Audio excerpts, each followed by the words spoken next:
Brace Lord. இன்னைக்கு ஏசப்பா உங்களை பார்த்து சொல்கிற வார்த்தை என்ன அப்படின்னா, தம்மை தொழுது கொள்ளுகிற யாவருக்கும் ஐஸ்வர்ய சமணராக இருக்கிறார். மீன் நம்ம எல்லாருடைய வாழ்க்கையிலையும் பணம் ரொம்பவும் தேவையானதாக இருக்குது. எல்லா தேவைக்கும் பணம் அவசியம் தேவை. இந்த பணம் இல்லாததுனால சில பேருக்கு ரொம்பவும் கஷ்டமாகும், அதுவே ஒரு பிரச்சனையாகவுமே மாறிடுது. ஸ்கூல் ஃபீஸ் கட்டணும், ஹாஸ்பிட்டல் செலவுக்கு பணம் வேணும், குடும்பத்தை நடத்த பணம் வேணும். இன்றைக்கி ஒருவேளை நீங்கள் இந்த மாதிரியான பிரச்சனையெல்லாம் சந்திச்சுட்டு இருக்கலாம். திருமண காரியத்துக்கு என்ன பண்ணுறது, படிக்க வைக்க என்ன பண்ணுறது, மெடிக்கல் செலவுக்கு என்ன பண்ணுறது, நிறைய பண பிரச்சனைகள், நிறைய தேவைகள்.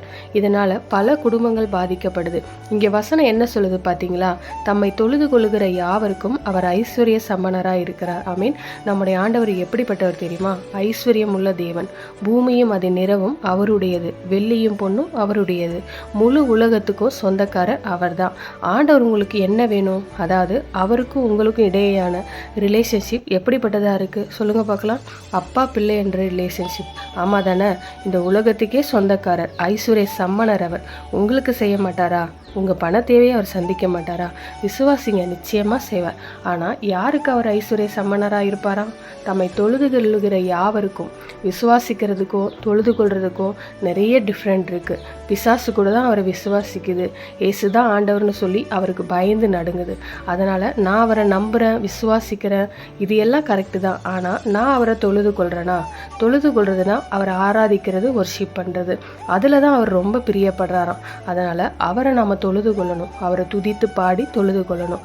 காலையில் எழுந்த உடனே முதல்ல அவரை தொழுது கொள்ளுங்க, துதிங்க. நீங்கள் அவரை துதிக்க தான் நீங்கள் விரும்புகிறத, உங்கள் தேவையை அவர் சந்திப்பார். அவர்கிட்ட இருந்து ஆசீர்வாதத்தை நம்ம ஈஸியாக பெற்றுக்கொள்ள முடியும். ஆனால் நாம் தான் ரொம்ப கஷ்டப்பட்டுட்டு இருக்கோம். அதுக்கு காரணமும் நாம் தான். அவர் சொல்கிறத நம்ம கேட்கவே மாட்டோம். அப்புறம் ஏதாவது பிரச்சனை வந்துட்டால் அவரையே குத்தம் சொல்கிறோம். ஆனால் நம்முடைய ஆண்டவர் அப்படிலாம் நம்மளை கஷ்டப்படுத்தி பார்க்குறவரே கிடையாது. நீங்கள் அவருடைய வார்த்தைக்கு கீழ்ப்படிந்து அந்த வார்த்தையின்படி நடக்க ஆரம்பிச்சிட்டிங்க அப்படின்னா அவர் உங்களை நிச்சயமாக ஆசீர்வதிப்பார்.